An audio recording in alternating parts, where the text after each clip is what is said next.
Welcome to episode 26 of the Pro PA podcast. I'm your host, Prof G, and today we're diving into hyaline membrane disease, also known as Infant Respiratory Distress Syndrome or IRDS, a high-yield neonatal condition that you need to know for both panceprep and clinical practice.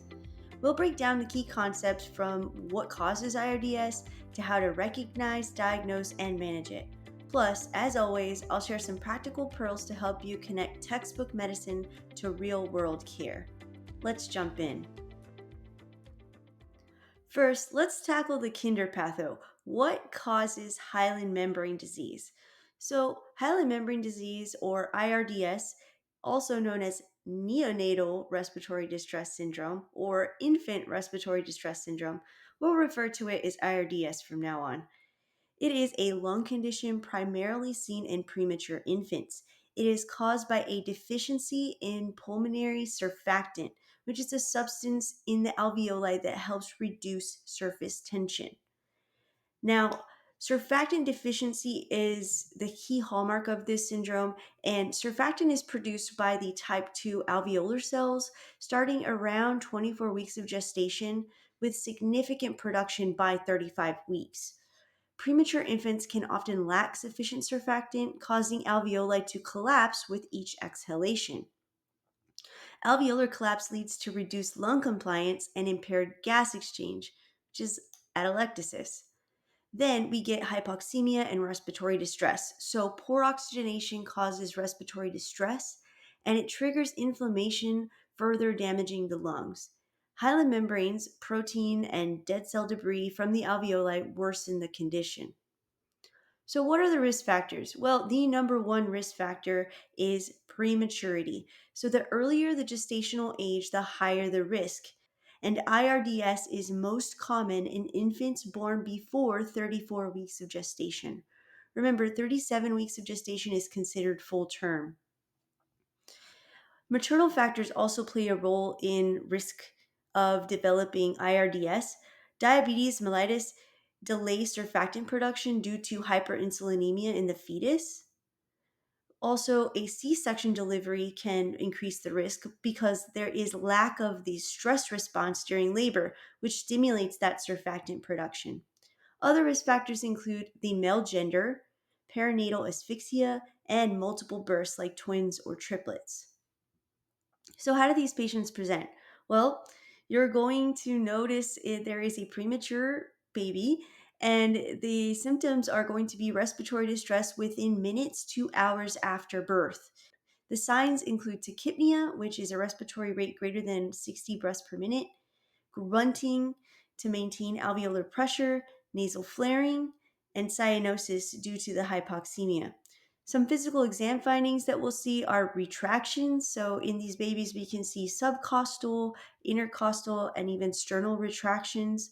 You're going to hear diminished breath sounds on auscultation, and you might see signs of poor perfusion like pale or mottled skin.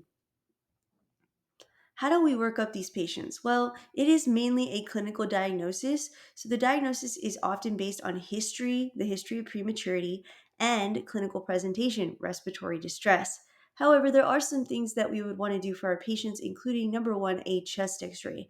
So, the classic findings on a chest x ray for IRDS are going to be ground glass opacities, and these are typically diffuse bilaterally. And we also sometimes see these air bronchograms, which is basically these air-filled bronchi that are visible against collapsed alveoli. We also tend to see low lung volumes on chest x-ray. Now, we can get some laboratory studies as well, including an ABG, an arterial blood gas, which would show us some hypoxemia and respiratory acidosis due to the CO2 retention. We also want to hook the baby up immediately to pulse oximetry, and we will probably witness some persistent desaturation. Now, let's look at the management overview. So, first off, we want to provide supportive care, and the supportive care includes oxygen therapy. So, we want to administer supplemental oxygen to maintain an SpO2 level between 88 and 92%. We also use a lot of positive pressure ventilation. So, CPAP or continuous positive airway pressure is often the first line therapy. And if you have never seen a neonate with CPAP on. It is the cutest and saddest thing at the same time. They basically have these tiny, tiny little CPAP devices on their nose. So take a look at that, do a Google search. We also have to consider intubation and mechanical ventilation for the more severe cases. Now, surfactant replacement therapy is also on our list of things that we can do. We want to administer the exogenous surfactant via the endotracheal tube shortly after birth or when IRDS is diagnosed. And it is proven to significantly improve outcomes and reduce mortality. Now, we're not just talking about supportive care and management after the baby's born. A lot of times we suspect that a baby will be born prematurely. So there are some things that we can do antenatally that might help our baby have a better outcome. So antenatal corticosteroids are going to be key here. We want to administer to mothers at risk of preterm delivery before 34 weeks of gestation to accelerate fetal lung maturation. We want to avoid premature delivery as much as possible and try to prolong the pregnancy so that those lungs have additional time to develop fully. We also need to manage complications. So sometimes these patients can develop bronchopulmonary dysplasia or BPD, which is a chronic lung disease which may develop in the severe cases. We also need to monitor for pneumothorax and pulmonary hemorrhage. All right, so let's look at the book med versus the street med. So book med is going to tell us that the importance of early surfactant administration and antenatal corticosteroids, those are most of the questions that I see on the PANCE exam are either how we administer the surfactant or how we administer the antenatal corticosteroids to the mom. The textbooks also highlight specific oxygenation and ventilation parameters for preterm infants. The street med, so in the real world, preterm infants with IRDS are managed in NICUs with highly specialized care. And in smaller facilities without NICUs, the focus is really on stabilization and a timely transfer to a higher level of care. Timing the surfactant administration may also vary from facility to facility. Some centers administer it prophylactically, while others wait for clear signs of distress. All right, so let's look at some quick clinical pearls to wrap this up. Number one, ground glass opacities on chest x ray with air bronchograms are hallmark findings of IRDS.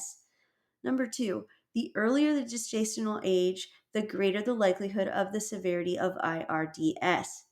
Number three, antenatal corticosteroids can dramatically reduce the risk and severity of IRDS. Number four, surfactant replacement therapy is the cornerstone of treatment and significantly improves outcomes. And number five, monitor for complications like BPD, pneumothorax, or infection in prolonged cases. All right, now that we've covered the basics, let's do a knowledge check. Question one, a 29-week-old premature infant is delivered via emergency C-section due to maternal preeclampsia. Within 30 minutes of birth, the infant develops tachypnea, grunting, and cyanosis. Chest x-ray reveals a ground glass opacity and air bronchograms. What is the most appropriate initial treatment? Is it A, intubation and immediate surfactant replacement? Is it B, start antibiotics for suspected sepsis? Is it C, provide CPAP and administer supplemental oxygen? Or D, wait for clinical improvement before initiating therapy? I'll give you a few seconds. If you said C, provide CPAP and administer supplemental oxygen, you are correct. Now, CPAP is often the first line or initial treatment for IRDS, and surfactant is added if respiratory distress worsens. Question 2. A 26-week-old infant is diagnosed with IRDS shortly after birth. The mother receives antenatal corticosteroids 48 hours prior to delivery. Which of the following statements is true regarding the role of antenatal corticosteroids in IRDS? A. They are ineffective in infants born before 30 weeks of gestation. B. They reduce the need for mechanical ventilation. C. They are only effective if given within 24 hours of delivery. Or D. They increase the risk of neonatal infection. I'll give you a few seconds. If you said B, they reduce the need for mechanical ventilation, you are correct. Antenatal corticosteroids accelerate lung maturation and reduce the severity of IRDS, including the need for intubation and mechanical ventilation. All right, I want to thank you for tuning into this episode of the Pro PA podcast. I hope this episode helped you understand the essentials of this neonatal condition, including its causes, clinical presentation, and management strategies. Stay tuned for our next episode of the podcast, where we'll continue breaking down key topics for panceprep and clinical practice. And if you found this episode helpful, hit follow and turn on notifications to stay updated. And as always, this is the Pro PA podcast, where future pros in medicine are made. I'll see you in the next episode.